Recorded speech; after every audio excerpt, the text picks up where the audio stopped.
Welcome to the Business of Show Business with me, Jamie Boddy.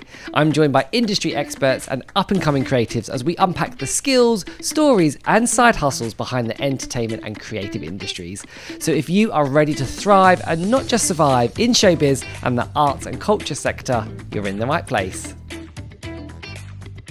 Hello and welcome back to the Business of Show Business. Today I'm joined by theatre journalist, critic and reviews editor at The Stage, Sam Marlowe. We'll be talking about why criticism is so important in the arts and culture sector, what entertainment journalism is and all things the business of show business.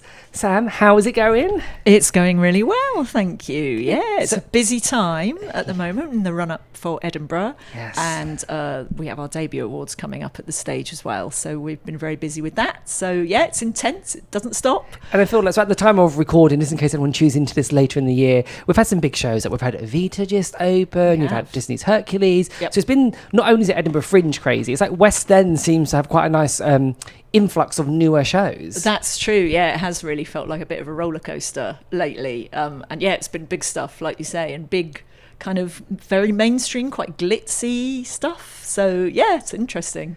So before we dive into what exactly is theatre, critique and journalism, you actually started off your journey as an actress. I did. Which I think is quite... Because obviously we met actually when I used to work at The Stage, and a lot of people there have either maybe been a performer or they've studied performing arts or they just love it. But like a lot of people on the other side of the industry are from that background. So what was your life like as an actress, and when did the point come when you were like, oh, actually I've got this other skill set that I want to utilise? Yeah. What was my life like as an actress? Yeah, a mess. I'm joking. It's great. Impoverished. Yeah. That hasn't really changed. But yeah, I mean, you know what it is. It is like, it's rejection on a daily basis, isn't it, really? Which is obviously really hard. And I do think the resilience that is required for that is something else. It's next level. However, you know, we know that when we go into it. Yeah. So I came out of drama school. I went to Mountview. So I did acting and musical theatre. I did, in fact, do a postgrad course because I'd done a degree in drama first, which was mainly just because I couldn't get funding to go to drama school. It was not because I was feeling profoundly intellectual. But in retrospect, I think it was not the worst thing, because that is where I started to develop a bit of a taste for what they called on that course critical practice, which involved analysis and taking theatre work apart and working out how it's built and how it's put together, and evaluating it, which has come in very handy subsequently. But I was very much at that time grease paint in the veins, you know. That's what I wanted to do. So I went to Mountview, and I went straight from Mountview into sort of touring panto, which was my first ever acting job. It was very exciting. It was very unglamorous. It was the back of a van and put your own set up, and we had one light, I think, which we were responsible for rigging, and the guy playing the villain broke the light at one of the shows. Very in character. Oh, it was I mean, and we were all then traumatized about, I'm not rigging the light, I'm not breaking the light. So that was kind of the level we're talking. But you know, it's fun, my first job. And then that came to an end, and I thought, whoa, you know, this is a strange feeling, suddenly not having anything particularly to get up for, and then having to rethink your professional life and how you're going to get by and still call yourself an actor. Whatever else you might have to do to put food on the table. So I did start sort of tinkering with reviewing at that early stage, and I did it in between acting jobs for some years. And at one point I had a pseudonym pen name, but I don't know why I didn't stick with it, but I don't know, perhaps it was vanity. It's quite possible. I get, because obviously if you're auditioning for these shows and then also reviewing them, you've got to kind of keep those worlds separate. Yes, I mean, I think I did sort of feel that initially, but gradually the writing sort of started to take over, and I found, well, there is actually, I think, quite a big performative aspect to writing as well. So I started to feel that some of my performing instincts were being satisfied in a different way, and gradually there was just more of that and less of the acting. And in fact, I was in a show in Edinburgh when I decided, I think I've had enough of this. It's like, it is so hard, and that's okay if you feel that it's loving you back to some extent. But if you get to a point where you just think, I'm not getting enough out of this to compensate for the times when it's kicking me in the tits. Yeah. That's the point at which you have to say, well, you only go around once, and do I want to spend my life being kicked in the tits? Yeah. So that was kind of the conversation that I had with myself. And from that point, the writing kind of took over, which is not to say that it's that much easier to make a living doing that. No, but I think, having worked in arts journalism and arts marketing, the arts in general, as we know, is underpaid. People should be paid so much more for their skill set, the hours they give. But I think what I love about what you said there is that you were getting some of that same performative buzz, or it was kind of scratching that itch, which I think that's the hardest thing to replace when you've been a performer and you're trying to find the next thing, or the thing to run adjacently to your performance career to keep you going, is finding that buzz. So it's so lovely that you found that. Yeah. No, I think that's really, really tricky. And I think actually probably young people coming into the industry now are better at that than people were when I was doing it, because the kind of idea of a portfolio career is much more mainstream now, whereas back then it was sort of like, well, what are you doing with your life? And it was very sort of goal oriented, and so you really beat yourself up if the one thing you decided that you were doing wasn't working for you that week or that month or that year, which is not good for your head, really. No. And I think that's the thing, a lot of graduates now I work with when I'm lecturing or coaching is that entrepreneurial mindset, that seed's already been planted, whether that's from school, due to social media and influence, and there's that multi-hyphenated career blueprint is maybe a lot more prevalent now than it was even when I graduated as well, because you kind of, I'm sure when you transitioned to journalism, people will be like, oh, so you're not going to the acting audition, or you're not doing that? Yeah, absolutely. Yeah, and it's did you fail at that then? Yeah. I'm not less than, I'm still of value. Yeah, no, that's it. I mean, I do think, as I say, like my nephew and his girlfriend are both actors as well, and both have second careers that are things that they love to do. So it's not just, in my day, it was more like, oh, you might be waiting tables or working behind a bar.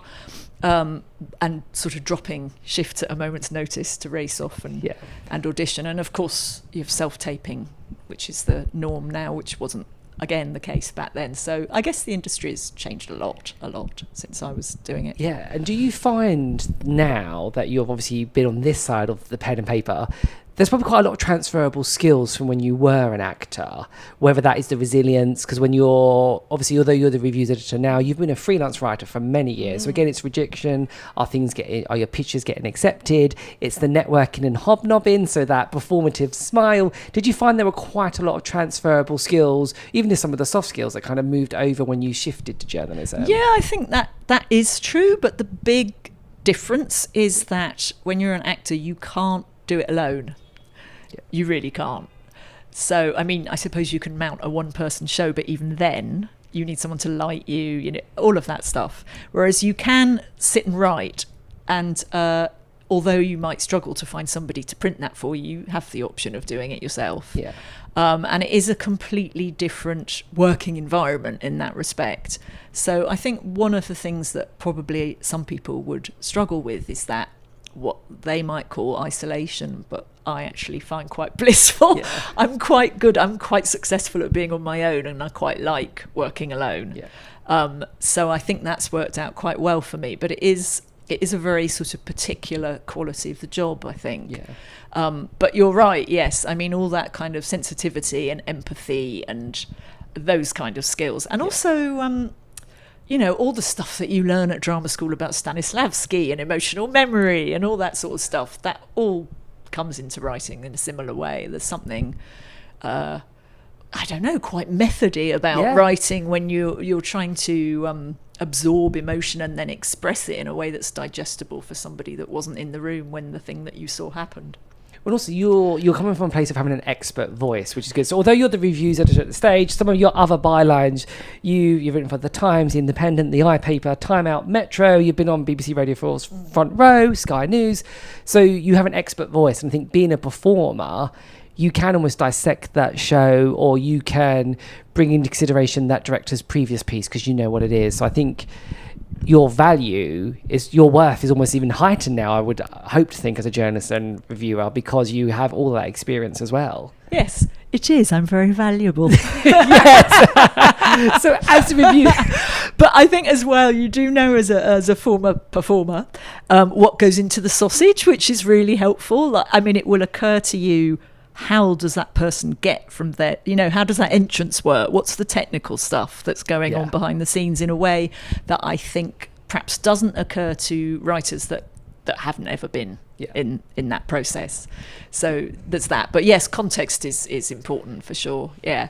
So if we look at your current role as the reviews editor at the Stage, how many emails do you get daily? Because I think so many PRs will want to know, first of all, of how to get into your mailbox, but also as a reviewer yourself, still as a reviews editor, you're getting new shows that want reviewers at, as well as long established shows, cast changes, concerts, one-off. It's no longer just what's in the West End will get reviewed. There's such a broad spectrum. So first of all, how many emails do you typically get daily or weekly, or can you even think off the top of your head? You just get so many. Yeah, I get hundreds a day. It's in the hundreds.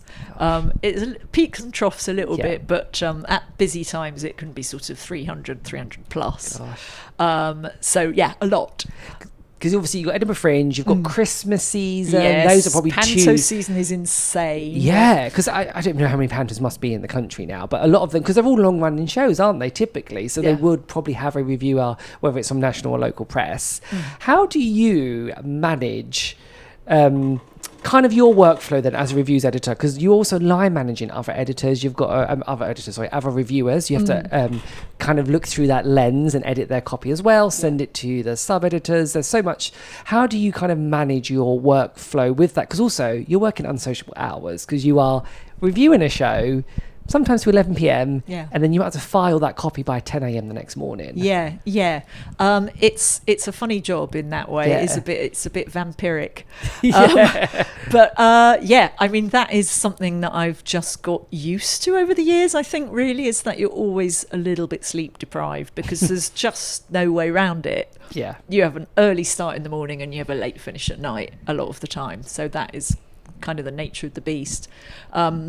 It is helped a lot now, increasingly, by the trend to allow press to come to previews instead of having a big opening night, which was the tradition. So you have a little bit more time to think about it and write about it before the embargo lifts and the review goes live. So that's helpful with that. But in terms of workflow, it's not very interesting, but it's often spreadsheets. So big spreadsheets which just have all the openings on, and you just have to update them constantly, pretty much. And then I tend to commission about a month in advance. So that's how that works. So in the morning, if I'm writing myself, that will happen first. And then I have copy coming in from my team of writers, which I will then edit and put through to our production department, and that then goes online. But that's something that the workflow thing is something that's changed a lot again in the last sort of decade or so, in the sense that we've moved away from print. So it was commonplace before that you would have in fact, my deadline when I worked for the Times, if I was doing what we'd call an overnight, would be 11:15. So PM. So straight after that show finishes. Straight after that show. Wow. And I think the shortest amount of time I ever had to file a review was about 20 minutes. Gosh. And that was taxing. That was hard. And the intensity of the pressure and the terrible feeling that you must surely have made some terrible mistake, and that this matters to people, because there was all that intensity on this one opening night for the team, the creative team involved, and the actors, as well as for you, and you've got an editor barking at you on the other end of the phone.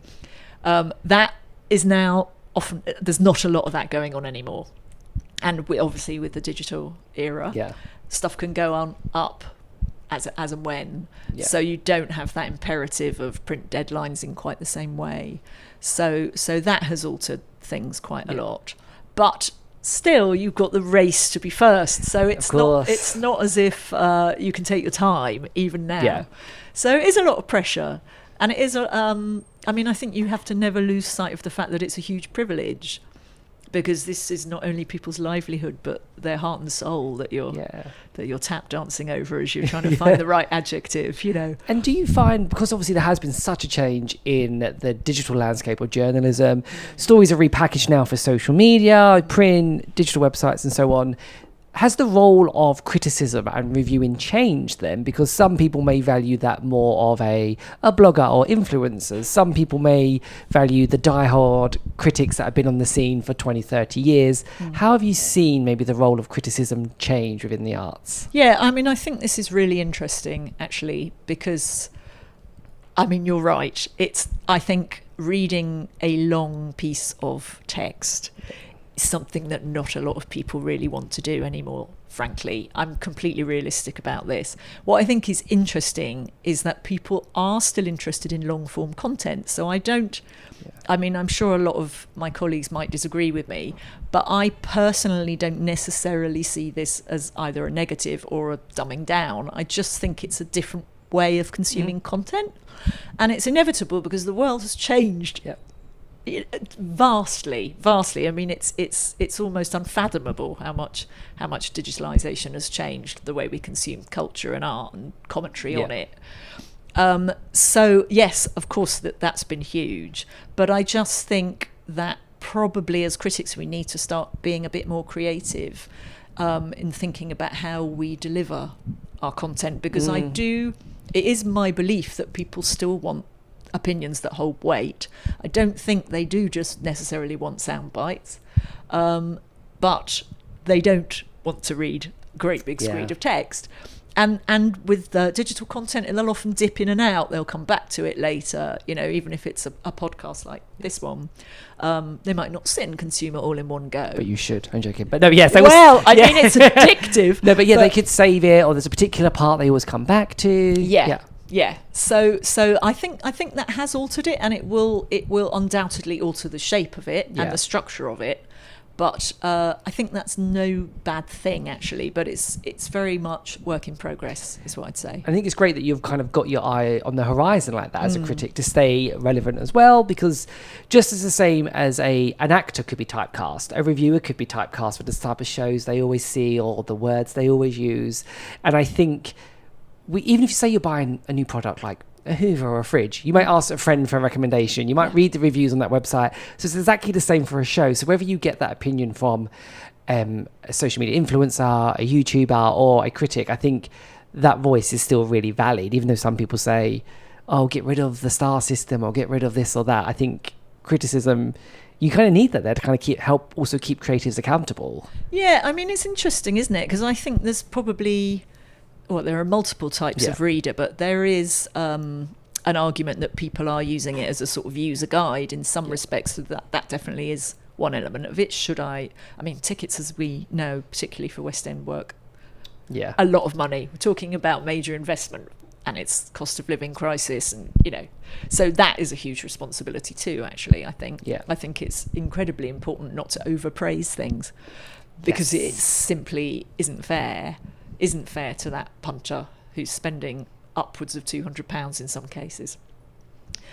So there's that. But I do also think there's another type of reader who has seen the show already and just wants to kind of see whether their opinion is aligned to anybody else's, or whether there are layers to it, or sort of colours or textures in it that they would like to see articulated in a different way, or they can't put their finger on, or all that sort of thing, where it becomes about discourse as well, and about the way that you experience art, actually, and what you get out of it. Because I think there are different ways of experiencing art as well. I mean, you can have a really feel-good night and not give it a huge amount of thought, or things can sort of take up residence in your head for years, can't they? And even change shape over time, and you can think back to something you saw years ago, and it will look different from a different angle. which is one of the things that I think is really interesting about theatre as an art form, actually. I absolutely love what you've just said there, and that like audience segmentation and knowing who you're writing for and your ideal client, because that's something I always, when I'm doing my workshops on branding, and I say you have to know what you're selling and who is buying. You need to identify who that audience is and how to get your content in front of them. So I love that what you do now as a journalist and reviewer, you're reviewing it through your eyes, but for a different audience, which I think that's quite a skill set as well, to kind of bird's eye view that production. Yeah, it's funny though, because it's again a bit like acting. If you were to think, when you're acting, if you have a third eye on you, you're paralyzed. Yeah, it's the same thing. Yeah. So if you do that, if you think I must make sure I've tailored this for this particular consumer or reader or whatever, you can't write. You can't write honestly. Yeah. You suddenly become sort of hideously self-conscious, and it's like squeezing toothpaste out of an empty tube. It's agony. So you do have to sort of immerse, or at least I do. I can only speak for myself, but I find I have to immerse myself in the experience I've just had, very much in the same way as I would as an actor. So I have to try and remember what it was I felt while I was sitting there watching it, above all else. Yeah. Because again, that's what will stay with an audience member, is how they felt, that emotion that is stirred. Absolutely, and I just also think it's how you animate good prose. Actually, just as a writer, it's really important that it doesn't feel dry or mechanical. Yeah. So as we mentioned, reviewers and the power of a review, whether you are an early doors producer, director, and it's your first show, your one-man production, Edinburgh Fringe, or long-running West End show, there is such value in it. You get 200-300 emails a day. What makes an email stand out in your inbox? Is it just a subject line? Is it the fact it's short and concise? Is it clickable links? What makes an email? Oh, short and concise. Please, for the love of God, and please, venue, dates, press night, in bold, in big, at the top. I beg of you, PRs, please don't make me wade through 2 pages of closely typed. That is the thing that drives me mad more than anything else, is the worst thing. Yeah. And it's exhausting when you're trying to find that information and you have this spreadsheet in front of you and limited time. Yeah. And I'm not going to lie, if it's laid out like that, there's a possibility it gets overlooked. Yeah. Because I'm at the stage, I'm a one-man band on that desk, and it's a lot of work. It's a lot of work. Especially if you're line managing your reviewers to know, is it a regional production? Do they need to, are they in London? What's the calendar? Yeah. Is there a conflict in press night? Because sometimes now, not always, but there are some times when there's press nights on the same night. Oh, increasingly. That seems to be happening more than it used to, strangely. I don't know why that is. Yeah, it's either like, is it a strategic turf war, or is it this accident or negligence? You just don't know, but sometimes you're like, oh, how's that happening? Yeah. And press nights do come in clusters. That is really odd. I mean, obviously there's rise and fall, and there's the seasons, if the back to school season in September, when there's always a lot of big openings, and the dip just before things like Edinburgh, when things go a little bit quieter, and obviously Christmas happens, and Christmas is crazy. Yeah. And so there is a predictable shape to some of it, but then you will get months where there's sort of 2 weeks that are just completely and utterly bonkers, when the number of really big openings with really big names in them is staggering. It's really strange. I have no idea. I mean, I don't know. Maybe someone else will be able to enlighten us on that. But that is something that seems to happen more than it used to. Yeah. So what advice would you give to someone who's listening or watching this, who is quite early on in their career, whether they're an actor and they're now producing their own work, or they've written their own play, and they want to get a reviewer or a journalist down, whether that's to review the show or to get a journalist to do a feature or an interview? What advice would you give to someone to try and hook that journalist or that reviewer into their show? Because again, especially if you are early doors on your production, that can really help leverage ticket sales if you get a good reviewer in, or you get any press coverage. So maybe what advice would you give to anyone to get press coverage? Oh, it's very difficult. I mean, it is budgets being what they are, it's very dependent on things like length of run and venue. But I would say, please don't let it be a revival of anything by Willie Russell. Please don't let it be yet another Tennessee Williams play. Probably don't do Shakespeare. Those would be my top tips, because we've seen enough of those things. All those things are wonderful. Well, you know. Yeah. I don't love Willie Russell. I don't need to see Shirley Valentine ever again in my life. I don't really need to see Glass Menagerie ever again in my life. Glass Menagerie is an amazing play. Yeah. I've seen it so many times, and I know not everybody has seen as much theatre as I have seen, but it is, again, bizarre how you get clumps of these things all occurring, and you just think, you know, it's peculiar. It's peculiar that sometimes it feels like the industry is aiming for a very narrow section of the audience that's out there, and I would like to see a bit more daring and a bit more. I mean, if I was starting out, this is what I would do. I'd be completely reckless, because you have nothing to lose, really. There's a very good chance that you're going to struggle, right? It's almost a given. It's going to be hard getting press in if no one's ever heard of you and you've got a short run and you're in a small venue. So why play it safe? Yeah. Do something dangerous, and do something that you love and that you are passionate about and that you really feel the world needs to see. Don't try and give people what you think they want. I think that's just so lovely to hear and refreshing, because people might think, oh, this is a safe bet because it's tried and tested, this play or this venue, but actually think outside the box, because we don't just want to see the same blueprint. Even same with, like, when I worked as a journalist, there's only so many angles and hooks you can have on one story, isn't there? That's like, it, yeah. You don't want to keep, obviously, like, flogging a dead horse, as they say. So I think be outrageous. I love that. Yes, and don't follow trends. Just because there's been 3 plays about a particular subject that have done well, it doesn't mean that the world is hankering for a 4th. Yeah. You know, it really doesn't. And also, you know, write some characters, not constant monologues. I do get quite bored with that. Yeah. People writing sort of semi-autobiographical monologues. It's probably the least interesting genre of early careers drama, I would say. Yeah. And how important is networking to you because obviously, although you predominantly sit in the world of reviews now, you have wrote features before for multiple publications. How important is networking? Because I think on stage and off stage, networking is key in this industry, not because you get more powerful the more people know who you are, but like the more people who can trust you as a brand, trust your work. It's so key to getting them in the room or getting your work published. So as a journalist, is networking quite important, would you say? There are people, many people, that are very, very much better at that than I am. I would not say I'm especially good at networking. I think that your work should speak for you, really, but obviously you've got to get their eyes on that in the first place. But I genuinely think, actually, that just seeing, the best way in is just to see as much theatre as you physically and financially somehow can, whatever that might be. It could be really small scale stuff.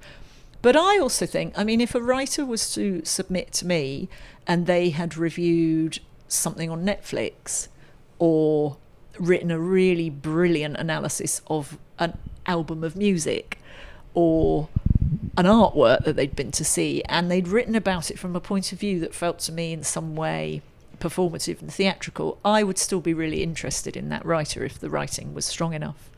So I think that's how you do it, really. I think it's more about that than pressing the flesh and, you know, all of that stuff. Party going and the smiling and all that kind of, obviously that's good. And once you get to know some editors, that is obviously really helpful, and maintaining those relationships is important. But again, I mean, I would say what's important there, of course, it's great to be personable and helpful and pleasant if you meet the person and to have stuff to say for yourself, but much more important that you are reliable, much more important that you file your copy on time, much more important that you don't spell people's names wrong. You'd be surprised how much of that goes on. So those are the things that I think really will keep people coming back to you and hiring you. One thing I was really surprised as a journalist, like, hitting word count is so important. And people sometimes like, oh, I'll just do 50 words over or 50 words under. I'm like, 1 or 2 words either way, fine. But like, hit that. So it's these silly things like check dates, check names, file on time, ask if they need images and how they need them labelled. Stuff like that is so important. And I guess that will keep that reviewer in mind for you, won't it, if they've kind of hit those kind of standard business benchmarks? Absolutely, yeah. And just kind of making things easier for you. Yeah. And I think there probably are misconceptions about editors and how they behave and what they expect and what sort of lives they live. But actually, I think most of us are quite sort of raddled and exhausted individuals with a lot on our plate, probably, not making the kind of money that you might think. And if you are flexible and helpful and then you deliver the goods, then we will love you for it, trust. We will.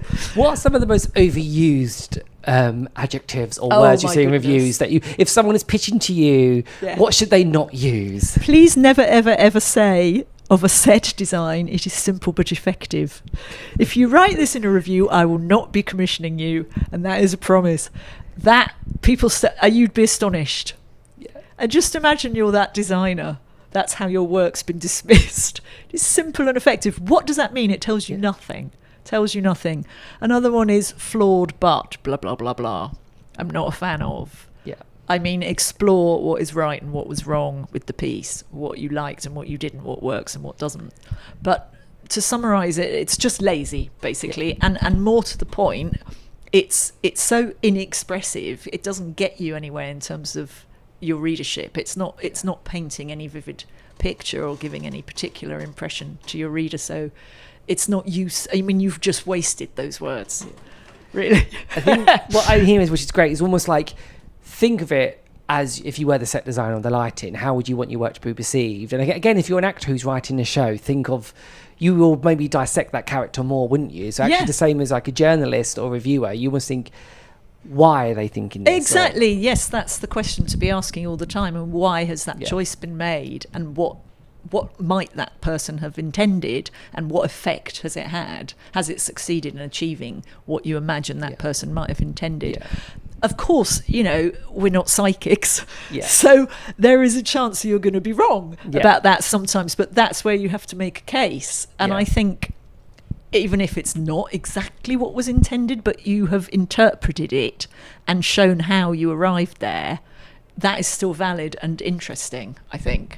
And I might get slaughtered for saying this, but that's why I think sometimes now in a social media influencer world, some of that journalistic grit or description gets lost. I even see it with interviewers now that have kind of come up. There are some amazing interviewers that have come through social media and they are amazing. And I'm like, yes, you utilise social media to get you where you should have been. Yeah. Fab. And then there's some content creators that create hilarious content, but then you put them in a different environment of interviewing and it's just not the same. Their audience aren't buying into it. They're not the same. And I think the same sometimes with reviews, because anyone can leave a review now. That's right, yeah. And yes, maybe read that view that's very biased and very in brand, but then maybe also read another one to get a true reflection. I think that's quite important. Yeah, no, absolutely. And I think even with the old school critics, actually, there is sometimes a tendency that creeps in to feel that the industry needs our support. So to be over-supportive. And over-supportive is probably not the best way of putting it. But I do think over-praising it's not good for your readership, but actually don't think it's good for the art form either, because we need to be interrogating it all the time. Yeah. That's what we're there for. And sometimes that's uncomfortable. But if you go into doing a job like this thinking it's going to make you either A, rich, or B, popular, then then you're nuts. And you're going to be sorely disappointed. So I mean, I think you have to be prepared to say things that are not going to be popular sometimes, that are not going to be pleasant for people to read necessarily, which is not to say that you should be deliberately cruel or catty or anything like that. But I think what's important there is that actually you are trying to, when you said critiquing the art form, you want to make it, if it's a great show, you want it to have the longest shelf life it can. If it's a show that needs work, they almost need to know it needs work. Sometimes when you're in the bubble so much, you're so biased to it yourself. If you've created the job, it's hard to sometimes think, actually, the audience didn't get that or this or that. So I think that's really important. Yeah, I think so. And I think also, if you're a regular theatre goer, there's certain elements of it that you are accustomed to and sort of take for granted in terms of the whole aesthetic of it as an art form. And so if I go with a friend who is not a regular theatre goer it's always fascinating to me, because I think we're so accustomed now to looking at screens. That is what we spend a huge amount of our waking hours doing, whether it's our phone or it's Netflix or whatever it might be. And it is so utterly different from that, and generally a bit more heightened than that. And it is a sort of, it's a mental adjustment, isn't it? Sometimes that you go and sit down, and it just feels completely different aesthetically.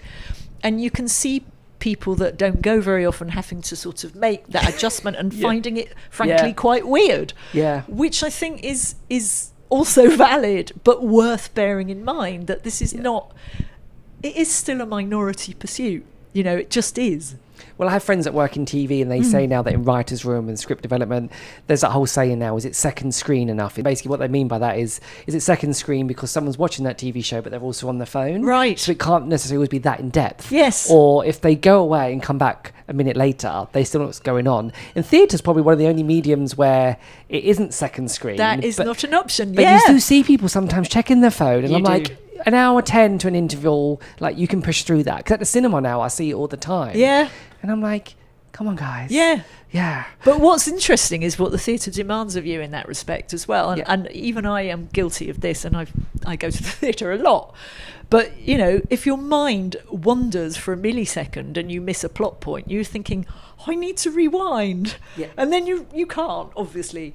But that sort of feeling that you always can, because we're so accustomed to it, pause, rewind. I mean, we don't watch live telly anymore, do we? So it is a completely different kind of experience, and it does demand quite a lot from you as a and they say concentration now member. Is the biggest currency, isn't it? That's it. To demand. So, and I think that translates to theatre, in interviews, in podcasts. We're all fighting for people's attention. Yeah. Before I let you go, because you've been so amazing, I've got a quick lightning round of questions called Lights, Questions, Action, and I'm going to ask you some quick fire questions, and you are just going to answer whatever comes to your mind. Oh dear. Okay. Are you ready? I'm ready. You've already kind of touched on this one, but you can tell us more quickly. What was the first job you had in the industry? Panto, yes. What was the first show you ever reviewed? Oh, it was a show called Father and Son, and it was at a theatre called The Man in the Moon, which was on King's Road, no longer exists. Standing ovations, genuine appreciation, or peer pressure? Not a huge fan. Thoughts on the star rating, yay or nay? They are inescapable, so yay at this point. Press night drink of choice? Oh, vodka. Anything vodka based. Favourite movie musical adaptation? Ooh. Oh, that's a tricky one. Okay, Lightning. West Side Story. Okay, classic. Yep. If you weren't in show business, what would you be doing? Gosh. I would be in a band. Oh, yeah. Well, yes, because you're also in a band. We haven't time to speak about that, but you were also in a band as well. Well, that's what I'd like to be doing. I'd be even poorer. But artistically fulfilled. But so fulfilled. Favourite show? Play, music, anything? Yeah, anything. Across the board. Ooh. Not I, Sam Beckett. Okay. We've already kind of touched on this, but any hobbies you have outside of theatre reviewing? Yeah, music obsessed. Any particular genre you enjoy doing? Indie rock is my thing, I would say. Yeah. But no, I mean, I love music. Kind of, this isn't like lightning round, but this should be. But is it quite fulfilling, do you think, for all performers to have a side hobby or a side passion just to kind of keep them incentivised? I think so, yeah, and I think it's very good for your sanity. Yeah. Cheeky bonus question there. And then my last question, we've obviously just been on a podcast. Are you someone who likes to leave podcast-sized voice notes, or are you a text message person? I'm a texter, I think. I'm a texter. Keep it brief. Keep it concise. I think there's a theme there of you. Texts and emails, short and concise. Yeah, of course. Yeah, absolutely. Yeah, none of those paragraph texts. Perfect. Well, that's all. So I want to say thank you so much for tuning in or watching wherever you do. Make sure you leave your comment and subscribe, and we'll see you next time.